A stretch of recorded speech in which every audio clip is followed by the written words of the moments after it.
What's up, Panther Nation? We're doing a debate with Mr. Jared Phillips here. And the first topic is injuries in training camp. I'll let him start you off with that. Let's see, we got Gaulden with a sore back. I know he's been pretty limited. I don't know if he'll be back today or not. Of course, Jackson and Kuechly are back, although they had some issues. Jackson has a sore hamstring, and Luke got caught in that pileup. And, you know, with his history, they're kind of just taking it easy with him. I know Seymour and Tyler Lawson have some injuries that have kept them out a little bit. I know Darrell Williams has been kind of banged up, but I think he's just in the process of getting back. And, of course, Cam's shoulder, you got to be careful with that, but he seems that he's doing pretty well. As far as Larson, you know, we're looking at Matt Pilatus as the second string center. I thought that was interesting to bring up there. Yeah, that injury is not a big deal at the moment because of that depth chart, but it could be in the next few preseason games. So just keep an eye on that. So let's talk about Ryan Khalil. What was it, $8.5 million to the Jets for 1 year? This dude is all of retired for 2 months and then goes to the Jets. Get your big money, Ryan. Right? Like, I don't see any reason why he would go to the Jets if it wasn't for that $8.5 million. Although, I mean, ESPN is calling them the division winners this year. I mean, yeah. You got this one sports analyst, and I put this in a previous video, where he says, don't be surprised if the Jets win the division. Really? Be very surprised if the Jets win the division. In fact, exactly. Wake up from your dream if the Jets win the division. Yeah, man, like... Now watch the Jets win the division this year. What are the Pats, smoked meat here? Like, come on. You just gonna completely ignore Tom Brady is 42 now and getting a contract extension. You know, you still got all the star players up in New England. Not to mention the Bills are contenders for a wild card pretty much every year. Even the Dolphins, man, like they usually have that potential to steal a couple wins. They've been on the rise. They'll surprise you every once in a while. So that's pretty crazy, man. Like,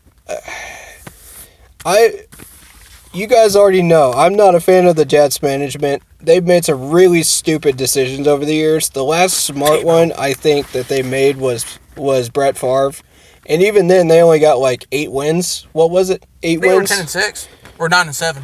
9-7? Just out of the playoffs. I mean, that's the best they're going to do, even with Brett Favre. And that's Brett Favre we're talking about here. We're not even talking about, like, Peyton Manning or Tom Brady. We're talking about Brett Favre was leading that team. The legendary Brett Favre. And even he couldn't get them past wild card. That whole team just needs an overhaul. All right, Trey Boston. What are your feelings on Trey Boston? I think he can be a really good addition. I think that if he has matured and gotten a little bit out of his bad habits that he was in when he was with us, you know, he did have a tendency to not tackle, and he had a tendency to take plays off. If he can not do that, I think the sky's the limit for him. I think he's got a really good talent. I think he's got the perfect build for a safety.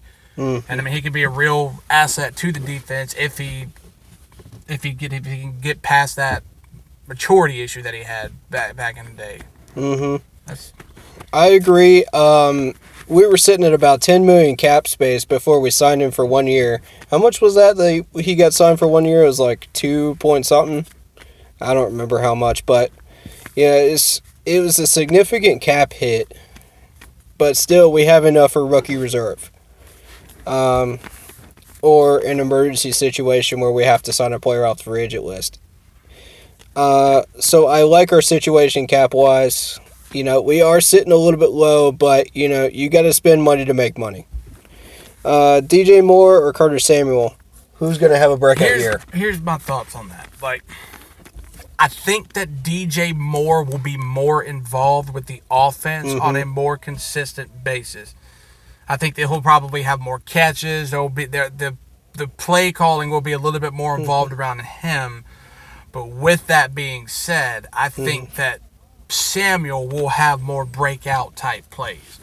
I think that Samuel will kind of be like Ted Ginn in 2015, where he won't catch 5 to 6 passes a game, but the ones that he does will be explosive. Like, I think you'll see him have a couple 2-touchdown games, whether it be catching a long ball, one of those little reverse trick plays that they do a lot, just because he's that dangerous. Once he makes you miss, I mean, it's over. So, like, I kind of would have to say both on that one. I think that DJ will probably have more catches and will be more of a factor in terms of sustaining drives, but I think, like, the big explosive plays will definitely, and I think you can see it in practice, Samuel. I mean, he's a stud.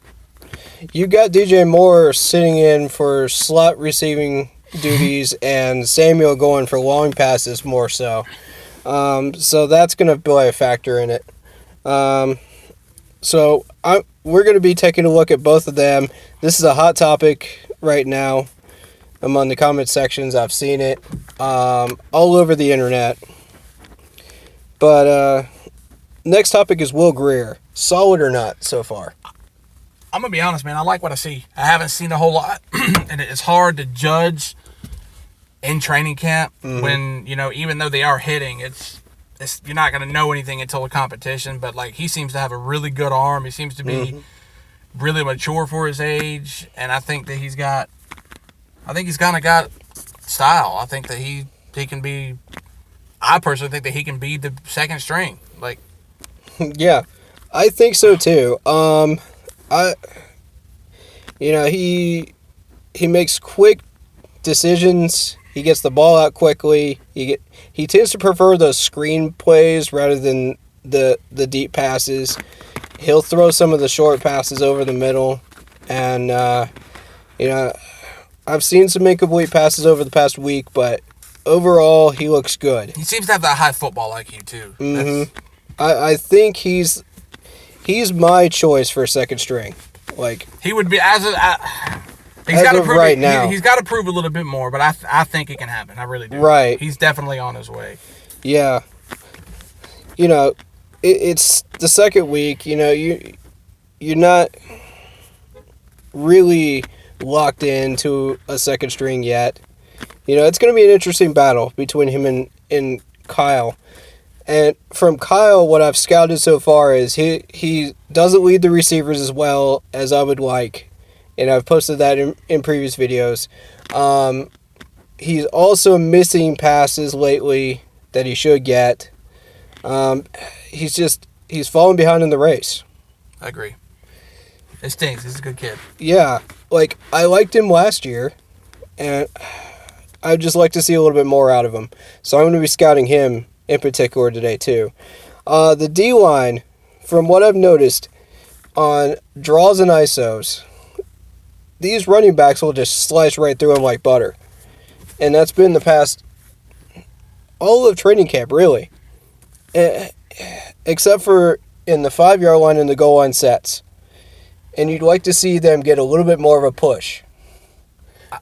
I agree. I think that the defensive line this year, I think what's sad is if we can get people into passing situations, our defensive line is going to be good. Like, I think we got McCoy now and the defensive ends, I think that they can really wreak havoc on a quarterback. But they're not going to be able to do that if they're not in passing situations. So they gotta shore up that run game, because up the middle in those draws, they do tend to get a little bit gashed.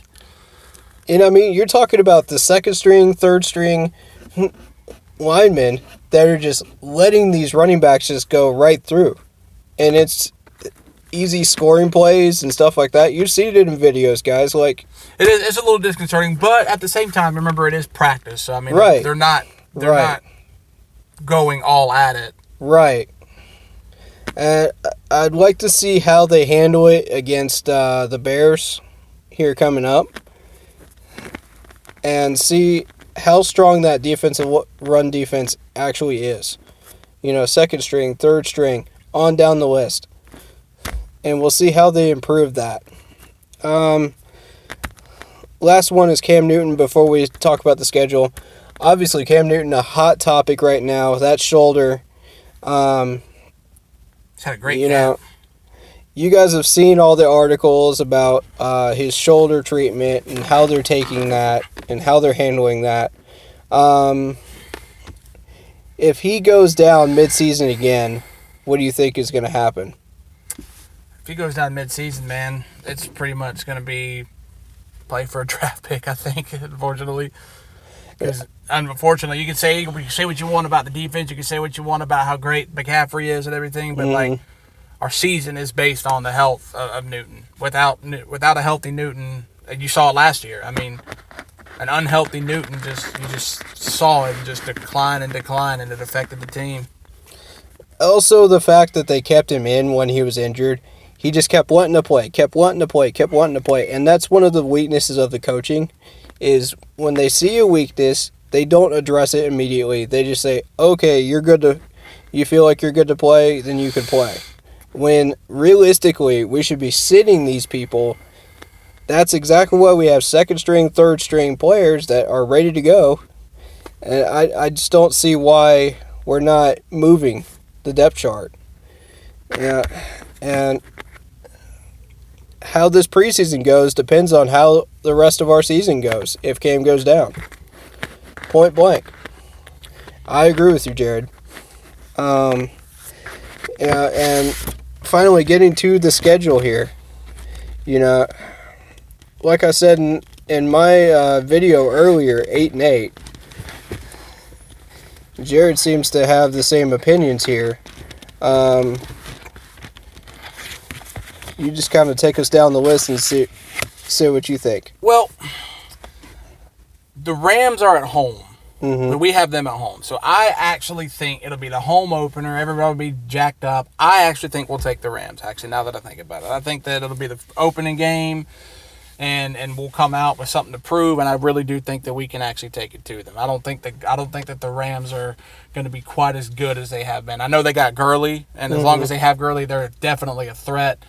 But I don't see Goff having quite as good of a year. I think he'll have a little bit of a, not necessarily a letdown, but he just won't be quite as good. So I really think we can take that. The Bucs, no division game is easy.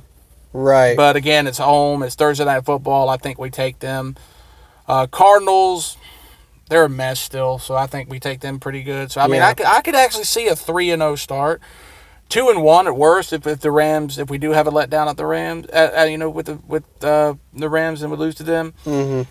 At Houston, I hate to say it right now, but they got Watson and Hopkins, and their offense is good, and their defense is sheesh. Stopping right there, there was a comment about the Houston offensive line not being very good. I have to disagree with that. They beefed up their line in the draft, and they beefed it up in the offseason. So they're going to be giving some protection for Watson. Yeah, I'm gonna have to It's going to be a dangerous game. Yeah, right now, I'm gonna have to call Houston the loss. I mean, they could definitely change. They were hot last year. Depending on how the first 3 games go, I could of course change my mind. But as of now, I just kind of have to mark that as a loss. And honestly, I think if we're going to make the playoffs and be good, the next stretch that we're going to go over is what's important, because these are wins that we just can't let slip. Jaguars, their offense is in a big mess right now. Yeah, that one year was a fluke. I thought it wouldn't be, but it is. Leonard Fournette's injury prone. He hasn't been healthy. Mm-hmm. We should beat them. Of course, the Bucs in London, we shouldn't have any issues with them. Niners, of course, easy one. 49ers, I actually do think, are on their way up. I think that they have a good future with a new quarterback and a new team, and they just got Deebo Samuel from South Carolina. Yeah, so, good point. Good point. But I still think we'll beat them. Yeah. I think the Titans, I definitely think we need to take care of business there. Mm-hmm. At the Packers, I'm going to call that more of a toss-up. I think it depends on how Aaron Rodgers is playing, and it depends on where we're at. But we haven't had very good luck in Lambeau Stadium. We have not, so I might have to mark that a loss. Falcons at home, I lean towards a win because usually when both teams are on, they'll split You know, they'll split the games. We'll win the one at home and lose the one on the road. It's hard to go into. We usually split with the Falcons, typically. Yeah. At the Saints, I'm gonna have to call that a loss. Drew Brees, they're too high powered. There's just bad luck in the dome over in New Orleans. Yep. Redskins at home. I think that's a win. I think that Alex Smith is not healthy still, and I think that we have a chance to steal one there. Also, if DJ Moore and Curtis Samuel are healthy and still going at that point, one of them will burn Josh Norman. Yeah, and hopefully DJ Moore won't fumble. Yeah. 14 times like they did the last time. At the Falcons, I'm going to have to call that a loss. I think that going into there is just so hard. Mm-hmm. They're loud. They've got rowdy fans. Seahawks, I'll call that a win. You know, the Seahawks usually the Seahawks give us are the thorn on our side, but I see it with it being at home. And again, if everybody's healthy, I don't think Russell Wilson has quite as many weapons as he used to have, and I think that we can take expect them to bring their 110% just like we do, all 4 quarters. You expect that every time you play them. Yep. At the Colts. A lot of people mark that as a loss, but I'm going to mark that as a win just because Luck hasn't been healthy for 2 years, really, and there's no telling what you're going to get from them. Right. A lot of questionable marks at receiver. You know, Funchess is there now. Defense isn't that special, honestly. So, I think that's one where I would expect to see McCaffrey kind of gas them and we just control the ball and win. Their offensive line has definitely declined a little bit, but it's still strong. And where we agree at here on the last game, the Saints, I'm going to mark that as a toss-up because we don't know. Well, it is at home, so, I mean, that might lean it towards us. I think it's going to depend on positioning, you know, if and injuries. If by some miracle we get really hot and, we're got the division locked up or a playoff spot locked up with no chance of getting any higher, I think that we'll rest some starters, and of course, then they'll beat us. Right. Opposite, you know, I think if Drew Brees, if the Saints have the division locked up, but we're playing for a wild card, you know, they're not going to have anything to play for. They'll rest people, and then we'll beat them. I think if it's if we're both, say, 8-7 and vying for that last wild card spot, I'll call that a toss-up, man, because I think that both teams just giving everything. I agree. 8-8 is what we're looking at. You know, the first look at the ESPN. You need 10 wins to ensure a playoff contention for the division and possibly moving up. That guarantees you a shot at the table, at a seat at the table. 9 wins gets you a battle for a wild card. I'd say, 9 wins is usually the magic number for at least a wild card. Although the NFC, not lately, man. That's sometimes true. Even now, their days are sometimes even 10 wins don't get you. That's so true, man. That's so true. We got to get these wins. I mean, there's just no other way around it. You know, if we're sitting at 5-5 mid-season, then I don't know where we're going from there. Yeah, that's where we need to. We got to have Cam Newton. The stretch between the Jaguars, all the way through the Titans. I know it's a lot of pressure, but those 4 games I have to mark as must wins. Absolutely, you got to take care of business against the teams. They're not automatic. They're not automatic wins. We had that one. Nice. You know, when we lost to the Bucs last year, right after Pittsburgh, that's when I was like, okay, we need to go for draft picks. Because at that point, with Cam hurt, it was a dead season. And that's exactly what we're facing here. Except for the fact that Green Bay is after these 4 games. So I still think that Green Bay is not quite as good as they used to be. I mean, they got some good receivers, and Aaron Rodgers, of course, is good, but they're not. Teams don't fear him like they used to. So that's right. Maybe it's a chance, but I mark for our playoff chances. Those 4 games are critical because they're teams that we're supposed to beat, and I don't want to, there's no such thing as a guaranteed win in the NFL, in any given Sunday. Yeah. But at the same time, if we're healthy and play our best, there's no reason why we can't beat those. And you talk about Thomas Davis going to the Chargers. He was the biggest thorn in the side of Aaron Rodgers back then, when we had the full deck of cards of players healthy. And we'll be going into that Rams game with everybody healthy, but so will they. So that's going to make a difference too. All right, well, I'm going to wrap this up with Oakland starting Hunter Renfrow was a surprise to me. I saw that in the news. I just wanted to point that out for any Oakland fans out there, and for anybody that's a Clemson fan in the upstate. Should be very, very happy with that decision. It's tough to get these Clemson players into starting roles in the first year unless there's an immediate need. So that's pretty cool. Same thing with South Carolina players as well. So I just want to balance that out by saying that. Thank you guys for watching this. It was more of an agreement segment than a debate, but, For what it's worth, I told him that would probably be the case. That's true, yeah. He did say that. So, hit that like button, hit that sub button, hit that bell so you don't miss any new content, and I will see you guys in the next video. Keep pounding!